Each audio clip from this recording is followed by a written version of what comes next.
کے سفیر ہے یہ، بدر منیر ہے یہ، روشن دماغ ہے یہ، روشن ضمیر ہے یہ، ان کی وفائیں پیاری، ان کی ادائیں پیاری، ان کی صدائیں پیاری، ان کی دعائیں پیاری ہیں۔ خوش نصیب لوگ وہ ہیں، خوش نصیب لوگ وہ جن کو نصیب ہو صحبت اللہ والوں کی، صحبت اللہ۔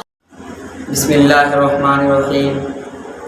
محترم سامعین اکرام، جیسا کہ ہمیں آپ کو معلوم ہے کہ 2 دنوں کے بعد ہمارے ملک میں یوم آزادی منایا جائے گا۔ ہم سب یوم آزادی کو خوشیاں مناتے ہیں، ترانے گاتے ہیں، محفلیں سجاتے ہیں۔ کوئی ہم سے پوچھے کہ آج کے دن خوشیاں منانے کا سبب کیا ہے، آج کے دن جلوس نکالنے کا سبب کیا ہے، تو ہم جواب دیتے ہیں کہ آج کے دن ہمارا ملک، آج کے دن ہمارا دیش انگریزوں کے تشدد سے، انگریزوں کے ظلم و ستم سے، انگریزوں کے جبر و تشدد سے، انگریزوں کے ظالمانہ اقتدار سے، انگریزوں کی ناپاک سازش سے آج کے دن ہمارا ملک آزاد ہوا تھا۔ ہم اس کی خوشی میں آج کے دن جلوس نکالتے ہیں، ہم اس کی خوشی میں آج کے دن ترانے گاتے ہیں، ہم اس کی خوشی میں آج کے دن خوشیاں مناتے ہیں۔ یہ بات یقینی ہے کہ آج کے دن ہمارا ملک آزاد ہوا تھا، اور اس بات میں بھی کوئی شک نہیں کہ اس ملک کو آزاد کرانے کے لیے ہر قوم کا ہاتھ شامل ہے، ہر قوم نے حصہ لیا ہے، ہر ذات کے لوگوں نے اپنے خون سے اس ملک کی آزادی کے قصیدے لکھے ہیں۔ لیکن قابل غور بات یہ ہے کہ آخر وہ کون تھے جن کی محنتوں سے اس ملک کی آزادی کا جذبہ ہم لوگوں کے دلوں کے اندر پیدا ہوا؟ وہ کون تھے جنہوں نے انگریزوں کے خلاف سب سے پہلی آواز بلند کی؟ وہ کون تھے جنہوں نے 1601 سے لے کر 1920 تک تنے تنہا انگریز کا مقابلہ کیا، تنے تنہا انگریز سے بغاوت کی، تنے تنہا انگریز کے خلاف مورچہ سنبھالا؟ وہ کون تھے جنہوں نے انگریز کے خلاف جماعتیں بنائیں، انگریز کے خلاف تحریکیں چلائیں، انگریز کے خلاف تنظیمیں چلائیں؟ وہ کون تھے جن کی وجہ سے انگریزوں کو راتوں میں نیندیں نہیں آتی تھیں؟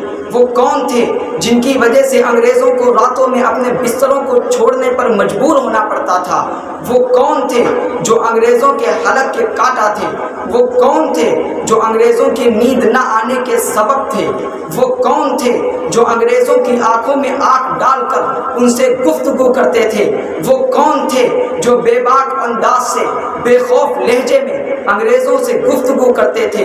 وہ کون تھے جنہوں نے اپنی عزت کو عزت نہ سمجھا، اپنی آبرو کو آبرو نہ سمجھا، اپنے مال کو مال نہ سمجھا، اپنی اولاد کو اولاد نہ سمجھا، سب کچھ قربان کر کے اس ملک کی آزادی کے قصیدے لکھے؟ وہ کون تھے جنہوں نے اپنی جانوں کو پیش کر کے اس ملک کی آزادی کے قصیدے لکھے؟ وہ کون تھے جنہوں نے اپنے مال کو قربان کر کے اس ملک کی آزادی کے قصیدے لکھے؟ وہ کون تھے جو ہزاروں کی تعداد میں شہید کر دیے گئے پھر بھی اپنے ملک کو آزاد کرایا؟ وہ کون تھے جنہوں نے 1704 سے لے کر 1920 تک تنے تنہا میدان جہاد کو سنبھالا؟ وہ کون تھے جن کی سب سے زیادہ تعداد 1857 میں اس دار فانی کو لبیک کہہ گئی؟ وہ کون تھے جنہوں نے اس ملک کی آزادی کے خاطر اپنی جانوں کا نذرانہ پیش کیا، اپنے مالوں کا نذرانہ پیش کیا، اپنی اولادوں کا نذرانہ پیش کیا؟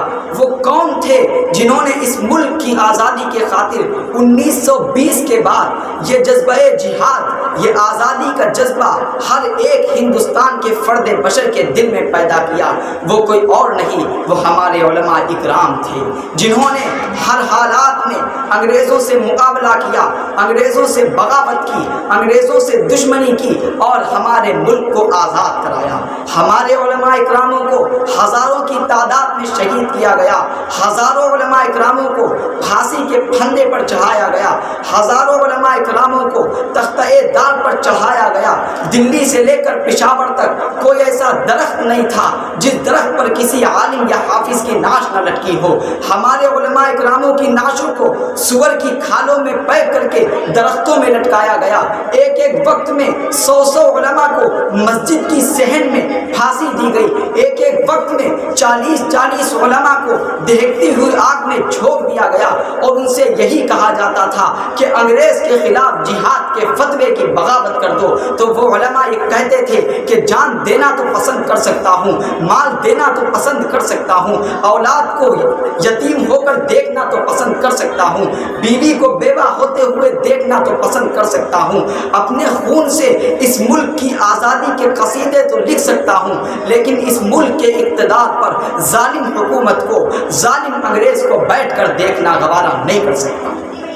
چنانچہ ہمارے علماء اکراموں نے اپنی جانوں کا نذرانہ پیش کر کے اس ملک کو آزاد کرایا ہے۔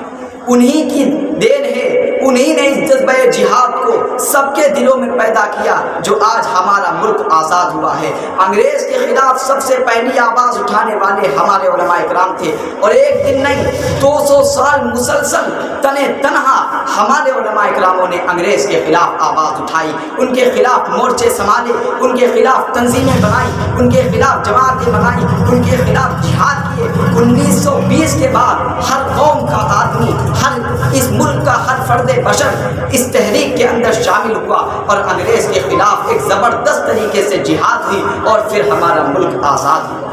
لیکن افسوس، آج جب ہم سے یہ پوچھا جاتا ہے کہ اس ملک کو آزاد کس نے کرایا، تو سر فہرست ہم نے چند ناموں کو یاد کر رکھا ہے، ہم ان کو گنا دیتے ہیں۔ ہم قاسم نانوتوی رحمۃ اللہ علیہ کو بھول جاتے ہیں، ہم حسین احمد مدنی نور اللہ مرقدہ کو بھول جاتے ہیں، ہم سید احمد شہید رحمۃ اللہ علیہ کو بھول جاتے ہیں، ہم ٹیپو سلطان رحمۃ اللہ علیہ کو بھول جاتے ہیں، ہم ابوالکلام آزاد رحمۃ اللہ علیہ کو بھول جاتے ہیں۔ یہ وہ شخصیت تھی جنہوں نے اس ملک کی آزادی کے خاطر بڑی بڑی جماعتوں کو تیار کیا، بڑی بڑی تنظیموں کو تیار کیا، اور ایسا بے باک لہجہ ان کے اندر تھا، یہ کسی سے ڈرتے نہیں تھے۔ ہمارے علماء اکرام حضرت حسین احمد مدنی نور اللہ مرقدہ ایک مرتبہ انگریز کی عدالت میں گئے، انگریز جج کے سامنے ہیں، انگریز جج حضرت حسین احمد مدنی نور اللہ مرقدہ سے کہتا ہے کہ اے مولوی، تم جانتے ہو انگریز کے خلاف جہاد کے فتوے کی سزا کیا ہے؟ تو حضرت نے اپنی بغل سے ایک کپڑا نکالا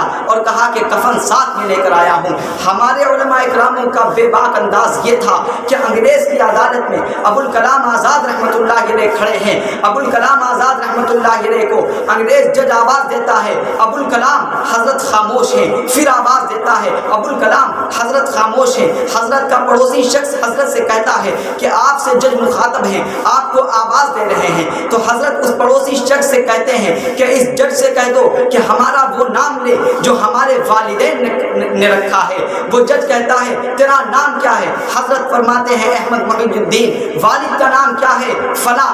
تیری قوم کیا ہے؟ تیری ذات کیا ہے؟ حضرت فرماتے ہیں سید۔ پھر وہ جج پوچھتا ہے تیرا پیشہ کیا ہے؟ یہاں پر حضرت کا بے باک انداز دیکھیے، بے خوف لہجہ دیکھیے۔ حضرت فرماتے ہیں کہ اگر پیشہ بتاؤں تو لکھے گا؟ تو وہ جج کہتا ہے کہ پیشہ لکھنے کے لیے بیٹھا ہوں۔ حضرت فرماتے ہیں پیشہ انگریز کے خلاف بغاوت کرنا۔ یہ ہمارے علماء اکراموں کا بے باک انداز تھا، اسی لیے انہوں نے اپنے ملک کو آزاد کرایا، کسی طریقے سے وہ انگریزوں سے نہیں ڈرے اور اس ملک کو آزاد کرایا۔ لیکن افسوس آج ہم اس تاریخ کو بھول گئے، آج اس تاریخ کو ویسے بھی بڑی بڑی کتابوں سے مٹایا جا رہا ہے، لیکن ہم اتنے مغفل ہیں کہ ہم اپنی تاریخ سے وابستہ نہیں ہیں۔ اور کسی اہل دانش نے کہا ہے کہ جو قوم اپنی تاریخ کو بھلا دیتی ہے زمانہ اس کو بھلا دیتا ہے۔ اور پھر اس کے اوپر یہ شعر صادق آتا ہے کہ جب گلستان کو خون کی ضرورت پڑی، جب گلستان کو خون کی ضرورت پڑی، خون ہم نے دیا گردنیں پیش کی، پھر بھی ہم سے یہ کہتے ہیں اہل چمن یہ وطن ہے ہمارا تمہارا نہیں۔ اللہ رب العزت ہمارے اس وطن عزیز کی حفاظت فرمائے، آمین۔ وآخر الدعوانا الحمدللہ۔